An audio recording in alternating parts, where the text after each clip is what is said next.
अस्सलाम वालेकुम स्टूडेंट्स। आज की हमारी ये वीडियो 11th की केमिस्ट्री चैप्टर 1 से और हमारा टॉपिक है Avogadro's number. Avogadro's number is the number of atoms molecules ions in 1 gram atom of an element, 1 gram molecule of A compound and 1 gram ion of a substance respectively. तो जो Avogadro number है वो किसी element के 1 gram atom में मौजूद atoms या किसी भी कंपाउंड के 1 ग्राम मॉलिक्यूल में मौजूद नंबर ऑफ मॉलिक्यूल या किसी भी आयनिक स्पीशीज में के 1 ग्राम आयन में मौजूद नंबर ऑफ आयन्स की तादाद को जाहिर करता है। ठीक है। To understand Avogadro's number let us consider the following quantities of a substance. तो कहता है कि एवोगैड्रोस नंबर को समझने के लिए हमें ये फॉलोइंग क्वांटिटीज को समझना पड़ेगा। 1.008 gram of hydrogen equal to 1 mole of hydrogen equal to 6.02 Z 10⁻23 atoms of hydrogen. तो एवोगैड्रो नंबर क्या है? सिंपली एक मोल में मौजूद नंबर ऑफ पार्टिकल्स की तादाद को ज़ाहिर करता है। और देखो हाइड्रोजन का एटॉमिक मास कितना है? 1.008। जब हम इसको ग्राम्स में ज़ाहिर करते हैं ग्राम एटम्स बन जाता है।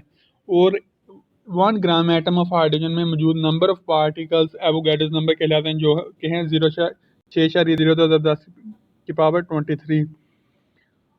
23 gram of sodium equal to 1 mole of sodium equal to 6.02 Z 10⁻23 atoms of sodium.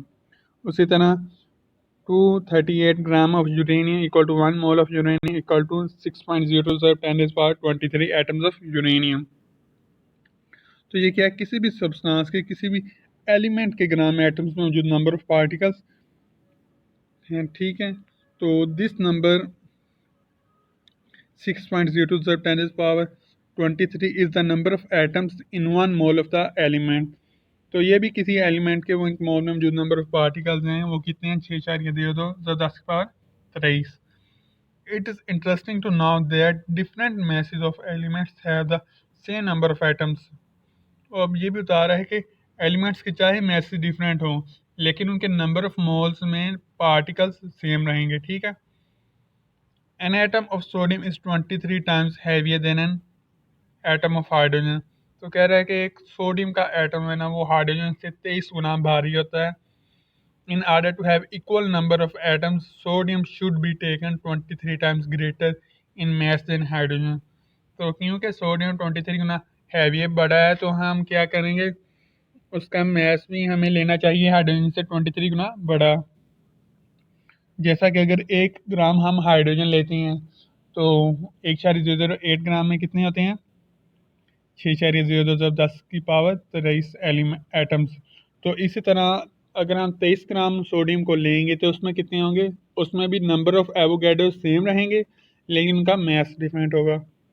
Magnesium atom is twice heavier than carbon. और जो मैग्नीशियम का एटम है वो कार्बन से 2 गुना भारी होता है। 10 gram of magnesium equal to 5 gram of carbon contains in the same number of atoms. तो वो कह रहा है कि मैग्नीशियम के जो 10 ग्राम होंगे ना, उनमें जो जितने नंबर ऑफ पार्टिकल्स हैं वही number of particles 5 gram carbon में भी होंगे। ठीक है। और जैसे नीचे पहले ऊपर एटम्स की फॉर्म में था, अब मॉलिक्यूल्स की फॉर्म में आ जाएगा। 18 gram of water H2O equal to 1 mole of water equal to 6.02 × 10⁻23 molecules of water. तो ये वाटर का मॉलिक्यूलर मास कितना है? 18। तो ग्राम एटम, ये ग्राम मॉलिक्यूल आ गया, तो एक ग्राम मॉलिक्यूल में कितने पार्टिकल्स हैं? 6.02 × 10 की पावर 23। तो ग्लूकोज का देखें, 180 ग्राम ऑफ ग्लूकोज। तो 180 ग्राम ग्लूकोज का क्या है? Molecular mass 1 gram molecule. तो 1 ग्राम मॉलिक्यूल किसका बराबर होता है? 1 मोल के। और एक मोल में कितने पार्टिकल्स होते हैं? 6.02 × 10⁻23। और 342 ग्राम्स ऑफ सुक्रोज। सुक्रोज का जो मॉलिक्यूलर मास है, जो ग्राम मॉलिक्यूल है, वो है 342, जो कि इक्वल है 1 मोल के।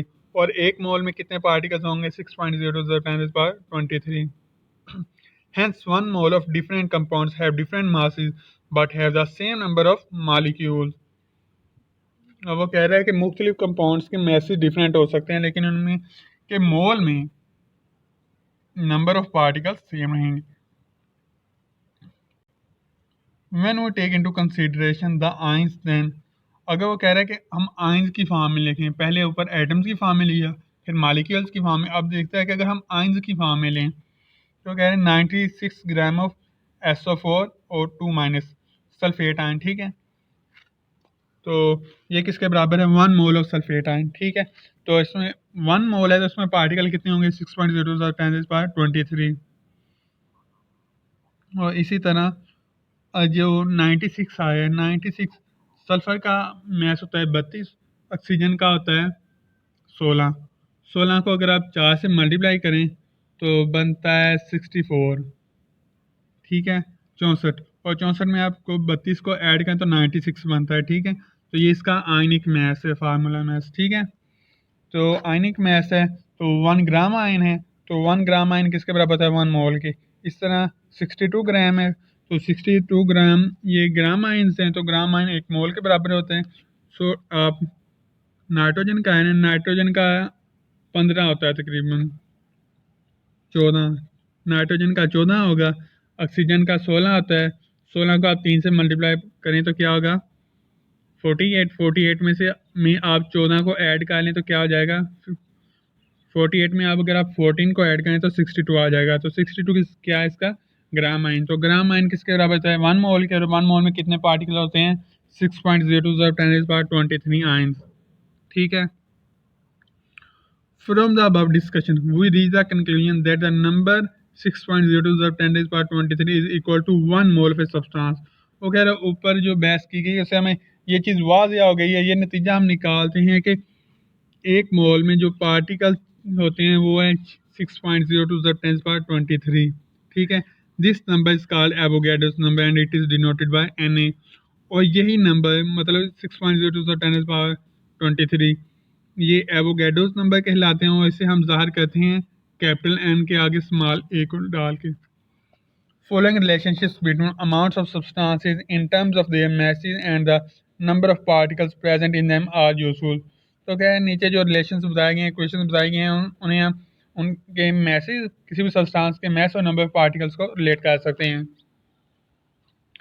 तो number of atoms of an element, इसका फार्मूला है number of atoms of an element equal to mass of an element over atomic mass into Na Avogadro's number. ठीक है, किसी भी सब्सटेंस के मास को उसके एटॉमिक मास से डिवाइड कर दें और फिर एवोगैड्रोस नंबर से मल्टीप्लाई कर दें तो हमारे पास नंबर ऑफ पार्टिकल्स आ जाएंगे। ठीक है, number of atoms, number of molecules of A compound, किसी भी कंपाउंड के अगर आपने मालिक्यूल्स के नंबर निकालने हैं तो हम क्या करेंगे?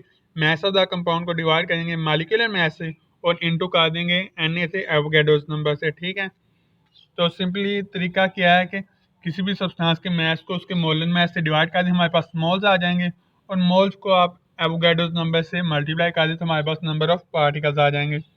इस तरह number of ions of an ionic species equal to mass of the ion over ionic mass into Na Avogadro's number. ठीक है, when we have compounds of known mass we can calculate the number of atoms from their formula। वो कह रहा है इन equations की मदद से अगर हमारे पास किसी भी सब्सटेंस का मास मौजूद है तो हम उसके नंबर ऑफ पार्टिकल्स निकाल सकते हैं। In 18 gram of water they are present 6.0 × 10⁻23 molecules of H2O। वो कह रहा है वाटर के 18 ग्राम में वाटर के मालिक्यूल के 6.0 × 10⁻23 मॉलिक्यूल्स पाए जाते हैं, और क्योंकि वाटर है H2O, इसमें 2 हाइड्रोजन पाए जाते हैं और 1 ऑक्सीजन पाई जाती है। तो 6.0 × 10⁻23 को अगर हम 2 से इंटू करें तो हमारे पास नंबर ऑफ हाइड्रोजन आइटम्स आ जाएंगे, और क्योंकि ऑक्सीजन एक ही आइटम मौजूद है इसमें, तो 6.0 × 10⁻23 को 1 से मल्टीप्लाई कर दें या वैसे ही लिख दें तो ये नंबर ऑफ ऑक्सीजन आइटम्स आ जाएंगे। Similarly, in 98 gram of H2SO4, it has twice the Avogadro's number of hydrogen atoms, 4 times the Avogadro's number of oxygen atoms, and the Avogadro's number of sulfur atoms। अब कह रहा है 98 ग्राम है sulphuric acid के, तो कह रहा है कि क्योंकि ये एक ग्राम मालिक्यूल हैं तो ग्राम मालिक्यूल में नंबर ऑफ मालिक्यूल सेम रहते हैं लेकिन एटम्स डिफरेंट हो सकते हैं। इसमें देखें 2 हाइड्रोजन पाए जाते हैं, 1 सल्फर और 4 ऑक्सीजन एटम। तो एवोगैड्रो नंबर को अगर हम 2 से मल्टीप्लाई कर दें तो हमारे पास नंबर ऑफ हाइड्रोजन आइटम आ जाएंगे, 1 से मल्टीप्लाई कर दें तो हमारे पास नंबर ऑफ सल्फर आइटम्स आ जाएंगे, और 4 से मल्टीप्लाई कर दें तो हमारे पास ऑक्सीजन के एटम्स आ जाएंगे। Some substances ionize insoluble solvents to yield cations and anions। और कुछ substances होते हैं जो सॉल्वेंट में डिसोल्व होके हल होके केटाइंस और एनाइंस देती हैं। The number of such ions, their masses, number of positive and negative charges can be easily calculated from the known amount of the substance dissolved। वो कह रहा है कि हमें उस सब्सटेंस के मैस का पता हो जिसे हमने डिसोल्व किया है, तो हम उसके नंबर ऑफ आयंस, उन पे चार्जेस, उनके मैसेज को कैलकुलेट कर सकते हैं। Let us dissolve 9.8 gram of sulfuric acid in sufficient quantity of water to get it completely ionized।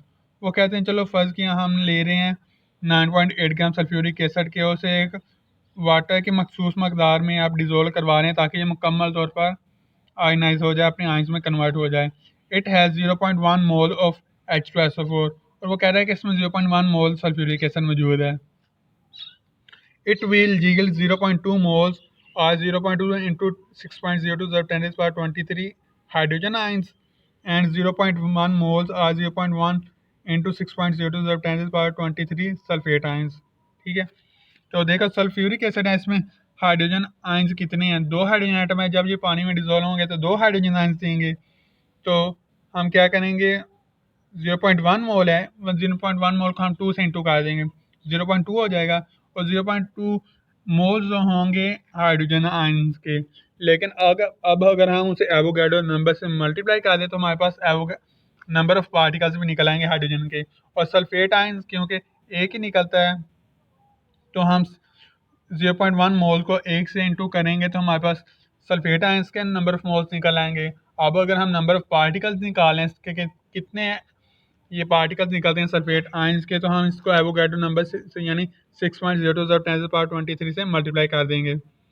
Total positive charges will be 0.2 into 6.0 10⁻23। वो कह है कि नंबर ऑफ पॉजिटिव पार्टिकल्स वो ये होंगे and the total negative charges will be 0.2 into 6.0 10⁻23 because each sulphate ion has 2 negative charges. ठीक है, अब बात हो रही है नेगेटिव चार्जेस की। चार्जेस या पॉजिटिव या नेगेटिव चार्जेस, पहले क्या हुआ थे पॉजिटिव और नेगेटिव आयंस की, अब आएगी चार्जेस के। हाइड्रोजन क्योंकि एक एक चार्ज होता है, एक हाइड्रोजन का एक +1 चार्ज होता है, 2 हाइड्रोजन के +2 चार्ज होंगे, तो नंबर ऑफ जितने एटम्स थे हाइड्रोजन के उतने ही चार्जेस आएंगे। लेकिन सल्फेट पे -2 चार्ज होता है, पार्टिकल वो एक ही है लेकिन उस पर चार्ज -2 है, तो उसके चार्जेस की तादाद उसके नंबर ऑफ पार्टिकल से डबल हो जाएगी। The total mass of hydrogen ion is 0.2 ज़रब 6.008 gram and that of sulphate is 0.1 into 96 ग्राम। तो अब उनका हमें मैस भी बता रहा है कि उनका मैस कितना होगा, और वो हाइड्रोजन का मैस कितना होगा कि उनको उसके नंबर ऑफ उसके मोल्स निकले हैं 0.2 मोल से। तो 0.2 को आप 1.008 मतलब कि इसके एटॉमिक मैस से मल्टीप्लाई कर दें तो हमारे पास मैस ऑफ हाइड्रोजन का निकल आएगा। और इस तरह सल्फेट के जितने मोल निकले हैं उसको हम उसके एटॉमिक मैस से, उसके मॉलिक्यूलर मैस या आयनिक मैस से आप मल्टीप्लाई करेंगे तो हमारे पास उसका भी मैस आ जाएगा। ये थी थ्योरी, और अगर नेक्स्ट एग्जांपल में आपको इन चीज़ों की इजीली समझ आ जाएगी। तो एग्जांपल है, how many molecules of water are there in 10.0 gram of ice. तो वो कह रहा है कि 10 ग्राम बर्फ़ में कितने वाटर के मॉलिक्यूल्स होंगे। Also calculate the number of atoms of hydrogen and oxygen separately. और वो कह रहा है कि अलग-अलग उनमें मौजूद हाइड्रोजन और ऑक्सीजन के एटम्स की तादाद भी मालूम करनी है आपने। The total number of atoms and the covalent bonds present in the sample. और उसमें मौजूद टोटल नंबर ऑफ एटम्स, उनकी तादाद, और उसमें मौजूद जो कोवेलेंट बॉन्ड है उनकी तादाद भी फाइंड करनी है आपने। ठीक है, तो सोल्यूशन ये है कि हमारे पास मैस ऑफ आइस उसने कितना दिया है 10.0 ग्राम, और मोलर मैस वाटर का कितना है 18। तो हम इससे मोलर नंबर ऑफ मॉलिक्यूल्स निकाल सकते हैं। कैसे? आपने उसके वाटर के मैस को उसके मोलर मैस से डिवाइड किया और एवोगैड्रोस नंबर से मल्टीप्लाई किया तो हमारे पास नंबर ऑफ मॉलिक्यूल्स आ जाएंगे वाटर के। ठीक है, तो वो कितने आएंगे 0.55 इंटू 6.0 10⁻23। ठीक है, और इसका अगर हम हल करें तो 3.31 इंटू 10⁻23 आता है।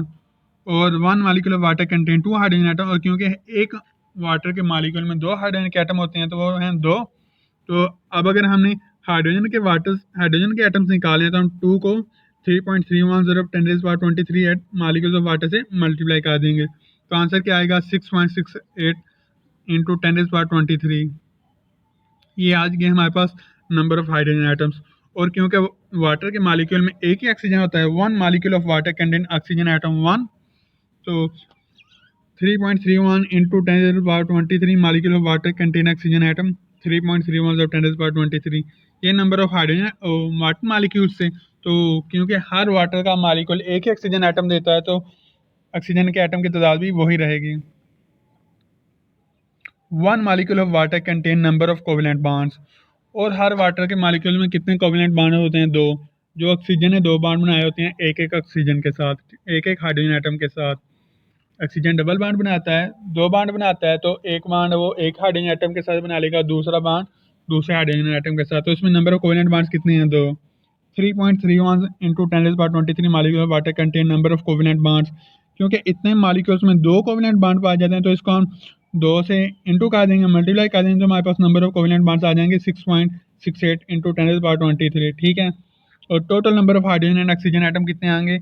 हाइड्रोजन के एटम्स जो निकाले थे उनको ऑक्सीजन के एटम के साथ हम अगर हम एड अप कर लें, तो हमारे पास टोटल नंबर ऑफ एटम्स भी आ जाएंगे, उसमें वो होंगे 9.99 इंटू 10^23 एटम्स। ठीक है, ये हमारी एग्जांपल सोल्व होगी। Example number 8। अब एग्जांपल नंबर 9।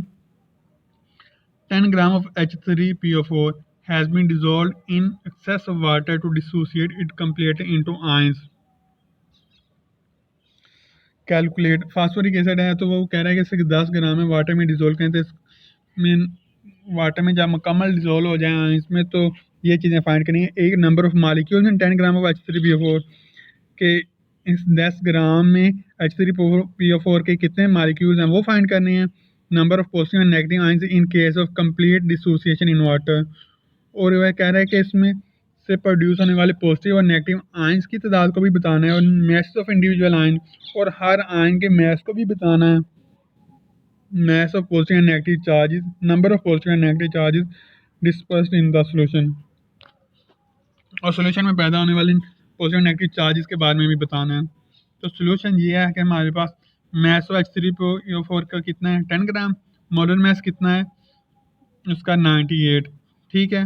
हाइड्रोजन का 1 लेंगे, फास्फोरस का 31 लेंगे 31, और ऑक्सीजन का 16, और 16 को अगर आप 4 से इंटू करें तो 64 बनता है। तो टोटल हमारे पास कितना आ जाएगा? 98।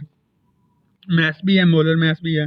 नंबर ऑफ मालिक्यूल्स अगर हमने निकाले तो मैस और मोलर मैस में इसकी वैल्यूज पुट करके एवोगैड्रो नंबर से मल्टीप्लाई कर देंगे, तो हमारे पास वैल्यू आ जाएगी 0.102 इंटू 6.02 10^23। अगर हम मल्टीप्लाई कर दें तो हमारे पास आ जाता है 0.614 इंटू 10^23। ठीक है। और क्योंकि अशारिया पहले या 6 है, अगर हम इसको राइट हैंड की तरफ मूव करवाएंगे तो 10 की पावर कम होगी, तो वो आ जाएगी 6.14 इंटू 10^23। तो अब अपने नंबर ऑफ मालिक्यूल्स हमें पता लगे कि कितने नंबर ऑफ मालिक्यूल्स होंगे 10 ग्राम ऑफ H3PO4 में 6.14 10^23। अब दूसरी कंडीशन के अगर वो वाटर में फुली आयनाइज हो जाएं तो कितने पार्टिकल्स देंगे, कितने आयन देंगे? तो H3PO4 जब वाटर में मुकम्मल डिजोल्व होता है वो 3 हाइड्रोजन के आयन देता है, और PO4 3 माइनस का 1 आयन देता है, मतलब पॉजिटिव आयन 3 देगा और नेगेटिव आयन 1 देगा। According to the balance chemical equation H3PO4 में जब PO4 के कितने आयन बनते हैं? 1, और हाइड्रोजन प्लस के कितने बनते हैं? 3।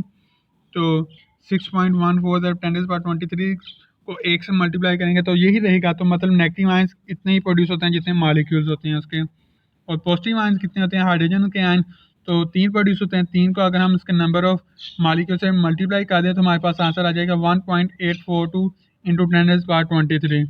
ये हाइड्रोजन के नंबर ऑफ आयंस आ जाएंगे। ठीक है। ऐसा number of H+ will be, तो वो कह रहा है इस तरह हाइड्रोजन के जो आयंस हैं वो आ जाएंगे हमारे पास 1.842 इंटू 10^23। तो एक मालिक्यूल टूटा था 3 बने, और H3PO4 जब एक मालिक्यूल टूटेगा तो एक ही आयन बनेगा, नेगेटिव आयन PO4 3 माइनस का। ठीक है। तो वो दोनों के सेम नंबर ऑफ आएंगे मालिक्यूल्स, तो इनका आंसर यही रहेगा। तो यहाँ क्या आएगा कि ऐसा number of PO4 3 minus will be 6.140 10 rays power 23। ठीक है, क्योंकि इसका एक ही आयन प्रोड्यूस हुआ था तो वही आंसर रहेगा। इसके 3 होते तो 3 से इंटू करके हमारे पास वैल्यू बढ़ गई थी। और तीसरी बात थी कि in order to calculate the mass of ion use the formula. अब क्योंकि हर आयन के हमें मास भी निकालना है, तो नंबर ऑफ आयन का हमें पता है, टोटल मास ऑफ हाइड्रोजन का ये हमने फाइंड करना है। आयनिक मास ऑफ हाइड्रोजन आयन कितना है हमें पता है, वो है 1.008, और एवोगैड्रो नंबर का भी पता है। क्वेश्चन को हम थोड़ा सा रीअरेंज करेंगे, टोटल मास ऑफ हाइड्रोजन को एक तरफ ले जाएंगे और बाकी चीज़ें दूसरी तरफ आ जाएंगी, तो हमारे पास ये नीचे वाली इक्वेशन बन जाएगी।